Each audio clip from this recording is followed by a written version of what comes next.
What was your reaction when the Broncos drafted not only Jeudy in the first round, but then they went and got KJ Hamler in the second? And, what do you think those two guys add to the offense, but how do you think they help you?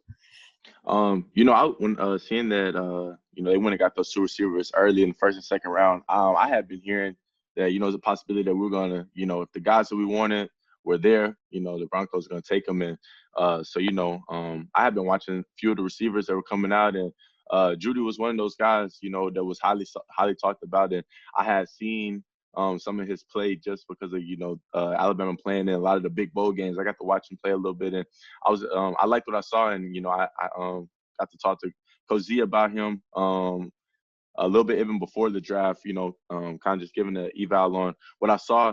I love the way he plays, and I do think that he's gonna be able to bring value to our room, and it's gonna add a lot more pressure to defenses with his speed, his route running ability. I think it's going to open up a lot for, a lot of the guys, on the field, and then going and getting KJ and then we're back doing when he had KJ the next day. And, you get somebody who's a speedster, and I had heard a lot about him from Deshaun Hamilton from Ham. Obviously both those guys coming from Penn State.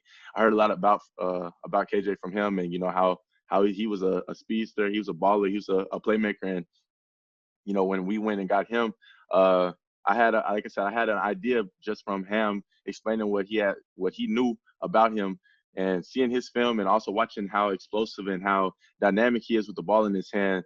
I think that he's going to also be able to be somebody who threatens defenses and helps. Like I said, everybody on the field, when you have guys who can stretch the field vertically, you take those safeties out of the boxes, you make everyone pay respect to, everybody on the field, and it kind of makes all the defenses play their defense and their schemes the right way. You're not going to be able to cheat to one side. You're not going to be able to load the box for the run game. You're not going to be able to shade safeties over the top of, certain places, because we have speed and talent in all of our positions in our room. So I think that, the additions plus the rest of the guys that we got, Zaire Manning, Tyreek Cleveland, I'm forgetting one, but, the rest of the guys we got, I think all those guys are going to come in. From what I've seen in the meetings, they're working their butts off.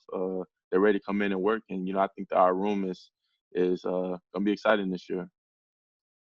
Next, we've got Ryan O'Halloran, followed by James Palmer. Ryan, go ahead, please. Hey, Courtland. Over the first couple of weeks of install, how do you think Pat Shurmur's offense suits you? And also, as a follow-up, having the same position coach with Zach, how much does that help the transition as well?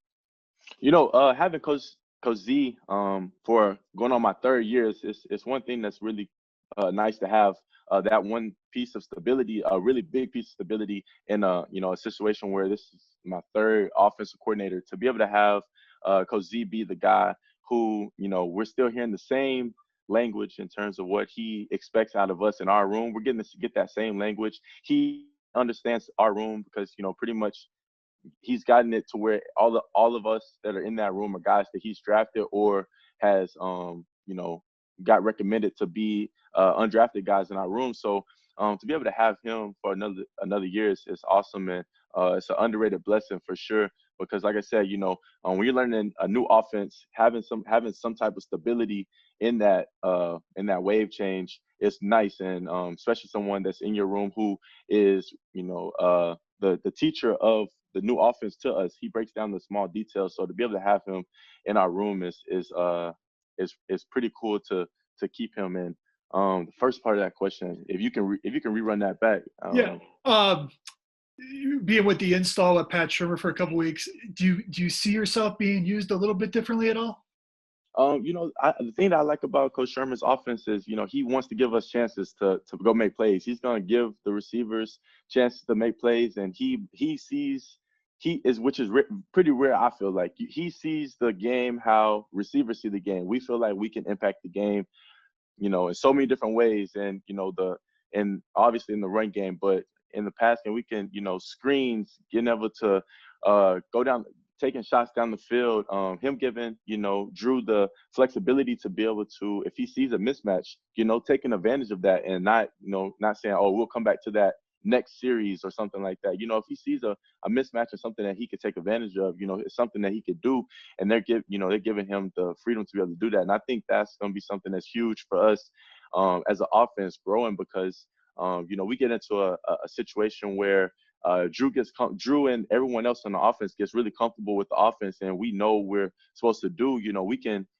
Then it becomes, pretty much like an unguardable situation where Coach Sherman is obviously going to call the best play for us to go and be successful. But Drew, understanding the offense, and the rest of the guys on the offense, understanding the offense to a full, we can run any type of check that we need to be able to get the ball to the right spot for the defense that we're going against. So I think that Coach Sherman's offense is going to be able to add a lot of threat to all the weapons that we already have on offense. Next, we've got James Palmer, followed by Mike Kliss. James, go ahead, please. Hey, Courtland, hope you're well, man. You as Just well. curious about the way the season ended. You were getting a ton of attention from defenses, and I'm kind of curious what that did to help grow you as a receiver, and then also prepare maybe you in any way this offseason about how you wanted to go about your training after you kind of saw the way some teams played you, that you wanted to change some things up or get better at something specific. Yeah. So, at the end of every season, you want to be able to go back and evaluate, what you did well, what you didn't do well, things that you want to do better. And, I went and did that after my rookie season, and I applied those to this past year. And then the same thing this year. I feel like I've went back and rewatched, a lot of these games multiple times, and kind of just, analyzing myself even away from the ball when, the pass isn't coming to me, how I looked on certain routes backside, and, what I can do to continue to just elevate my game. And I've been pretty diligent about just staying on myself in terms of, understanding that the game continues to progress, and, that people are watching the same film that I'm watching, the same film that I put together from this past season. It's the same film that every defense is going to be watching. So if I see something, best believe one of the eyes on another team or scout somewhere or a DB somewhere has seen the same thing I've seen. So if I'm not willing to go and correct that and change that, then I'm going to, it'll be something I'll get exposed on in the season. So, just being on top of the small things, not getting to a spot where you feel complacent, nothing in this league and comes easy. And I'm pretty sure everyone who plays in this league understands that, just because you have success one year doesn't mean that same success is going to come to you the next year if you're not willing to put in that same work and plus some on top of that. It's a the league continues to grow, and the athletes that come into the league are just as hungry as we were when we came into the league. And keeping that hunger is something that I feel like is what helps me stay on track of that of myself, staying on top of myself in terms of studying and adding new things to my arsenal for the season. Next, we've got Mike Kliss, followed by Jeff Legwold. Mike, go ahead. Yeah, Courtland, I was wondering if it has struck you how it was just 2 years ago, you were the kid rookie looking up to Emmanuel and Demarius, and now here you are 2 years later. You're the guy that has got to bring along Jeudy and Hamler. It's it's interesting. It's funny to look back at that because Coach Z had said something about being a OG in the room, and he was like, it's funny even saying that because I am only going into my third year, but our room is very young, and it's completely different than how Deshaun and I both came into a room where we had Demarius and Emmanuel, who were Pro Bowlers, Super Bowl winning guys, and walked in there and it was like, we must be sponges. Like, these dudes have seen what we want to see and have done what we want to do, and it'd be crazy for us not to go in there and absorb that knowledge. And I think the roles have transformed in their own way to where Deshaun and I are looked at as the older guys in the room, and so it's something that we take upon ourselves to want to help Coach Z coach these guys, because that's what we got when we came into the room. We came into a room where Demarius and Emmanuel were not afraid to give us guidance on on the field, off the field, whatever it may be. those guys didn't have, they didn't hesitate to give us guidance and to help us understand, how we're supposed to move around the league, because you feel like you have an understanding. You think that, everyone in their age, no matter what it is, you feel like you understand everything. But to be able to take a step back and understand that you don't understand everything. There are things that you need help and guidance on. And we had that when we came into our room. So being able to give that back to, the guys who are coming into the room now, it's awesome to be able to be in a position where we had good leaders who showed us the way. And they gave us a blueprint to be able to pass this knowledge on and continue this trend so that our room can continue to grow and continue to get that respect around the league that we feel like we deserve, from just what we are capable of producing on the field. Next, we've got Jeff Legwold, followed by Troy Rink. Jeff, go ahead. Courtland, I'm just curious in terms of like Jeudy and Hamler, what was the biggest thing in terms of technical football thing you had to adjust to coming to the league at the position? I think the biggest thing for myself is something that, I'm pretty sure all you guys have either written about or read about at some point was, becoming a better route runner. I still, right now, to this day, continuing to fine-tooth comb my route running, trying to get to a spot where, I can be in the position where people talk about being an elite route runner.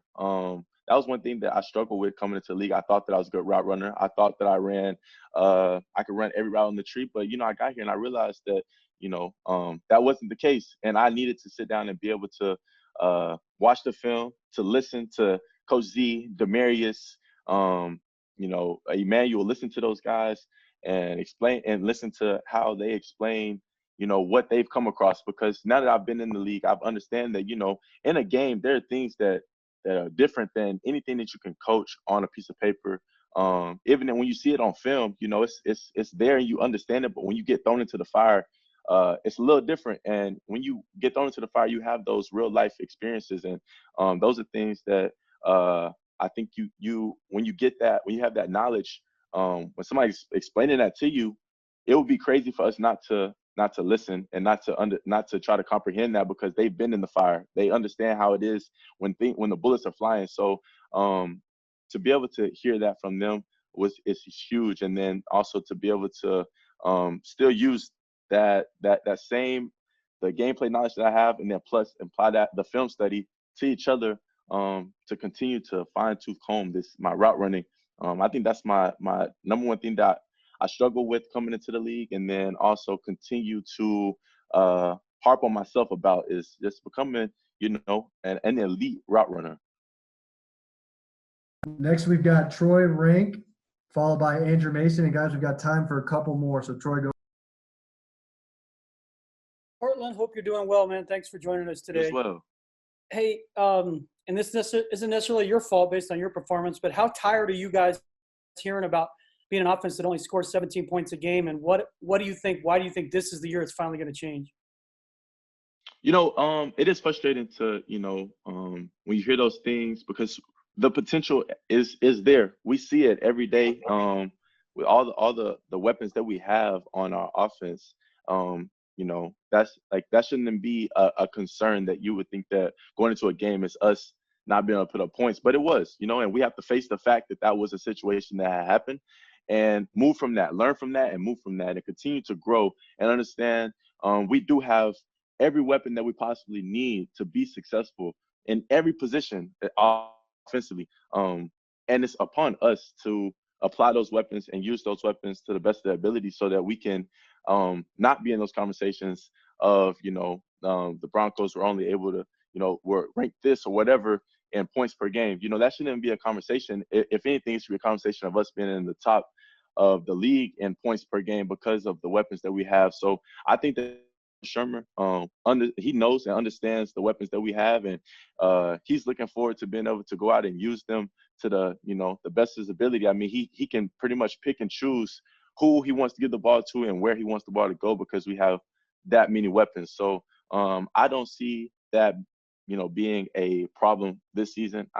I think that the guys that were here last year understand that that's frustrating. The guys that are coming in this year are hungry and ambitious and ready to work. And Coach Shermer understands, like I said, understands what we have in our rooms as a collective offense, and he's looking forward to being able to go out there and put up points. I don't think he's worried about scoring points at all, just because of, like I said, the weapons that we have. Guys, time for a couple more. We've got Andrew Mason followed by Rod Mackey. Andrew, go ahead. Hey, Courtland, thanks for hopping on with us. Appreciate it. Without all the OTAs and the on-field work you guys would get, what can you do to make up for the lost reps, the lost days of work, not only to learn this offense, but also to keep building that chemistry with Drew?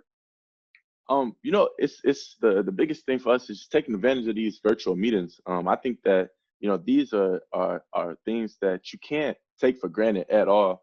There's a lot to learn. Obviously, you take the physical aspect out of it, being able to go out there and line up and run the routes and see guys moving around, which is what we all love. It's the game of football. But we can't look at this situation and say, well, we should be able to go out there and run routes, and since we can't do that, this time is butchered. But it's not the case at all. It's how can we manage this time that we have and this platform that we've been given. How can we manage this and use it to the best of our ability? Like I said, this if you can see this top is all that's the first couple of weeks of notes, and that's like there's so much to learn.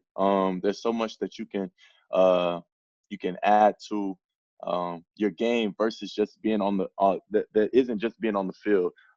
This offense, like I said, we're learning a whole new offense. So there's the minute details, from the splits to how deep this route is to just completely understanding the offense.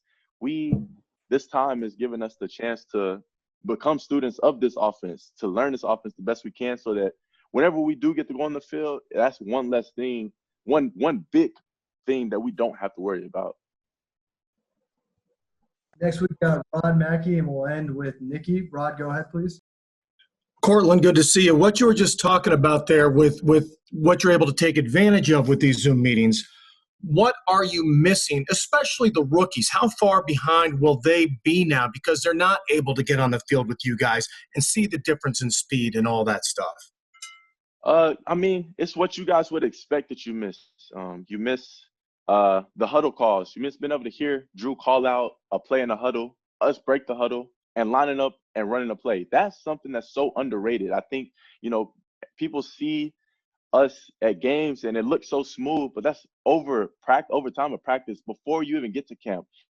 It's when you start adding this time into it, the OTAs that we're not getting, those reps that we're not getting, those are reps that, are quality. And I think one of our coaches said something about last year we ran like 300 something plays in OTAs, and that's 300 reps that you don't have right now, that we don't get, in terms of, like I said, getting in the huddle, hearing the whole play call, lining up and going and running it versus, whether it's versus defense or not, just being able to do that part as an offense is so huge. And, it does set you back, but I have faith in and the coaches and preparing every room. I have faith that, we as players are taking every opportunity we can with this and running with it, so that, when we do get a chance to get on the field, it's not going to be something that could take a whole week to get people acclimated to it. It would be a couple of days because you have such good teachers in terms of like the coaches and the vets in each room. You have such good teachers that we will take the young guys under our wings and help them and to guide them and understand that, they are missing that huge crucial part of on-field work. They are missing that, so that whenever we do get on the field, I think we have enough teachers and vets that will take those guys under their wings and, help them. Last one, Nikki Javala. Courtland, it's a two-parter. Sorry. But, you had 5 games with Drew, limited practice before then. How quickly were you able to build that rapport with him, and will it help for this season? And then secondly, with all the receivers that came in, how much pressure does that put on Deshaun and some of the others, kind of lower on the depth chart, and how do you think they're handling that? I wouldn't so much look at it as lower on the depth chart. I would look at it as there's going to be a lot of competition in our room, a lot. And everyone in our room understands that. They understand that like that's just what the NFL is. It's competition, and competition brings out the best in everyone. And that's something we all know.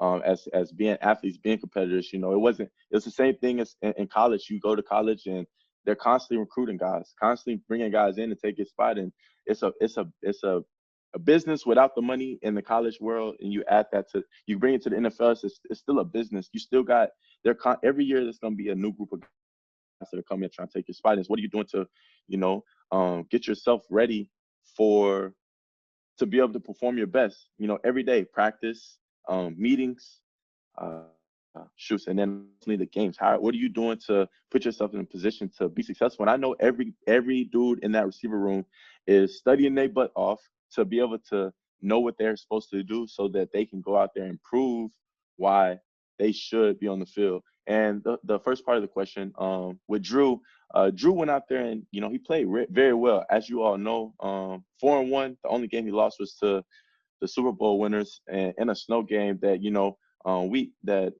we missed some opportunities. I know that it's y'all seen the play with Tyron. That play is something that did haunt me for a while, and I moved on from it. I also had another drop, a slant in that game that bothers me thinking about it. But Drew didn't play bad in that game at all. He was giving us chances to win, and for him to go 4-1 as a rookie, it brings so much promise to this upcoming season. And I know everyone in our building is excited to see his second year of what he's going to do because, like I said, there's so much promise. And the dude he has so much swag and so much heart and so much want to learn. Y'all have heard all the stuff about him being around Peyton, and that right there should show something. A quarterback that's going into his second year who's reaching out to a first ballot Hall of Fame Super Bowl winning quarterback and trying to get, advice and understanding from him. That should show a lot, about his character and about his drive and about his want to be successful, reaching out to one of the greats to do it. So I'm excited. I know there's a lot of promise. I know that I'm not the only one excited about Drew.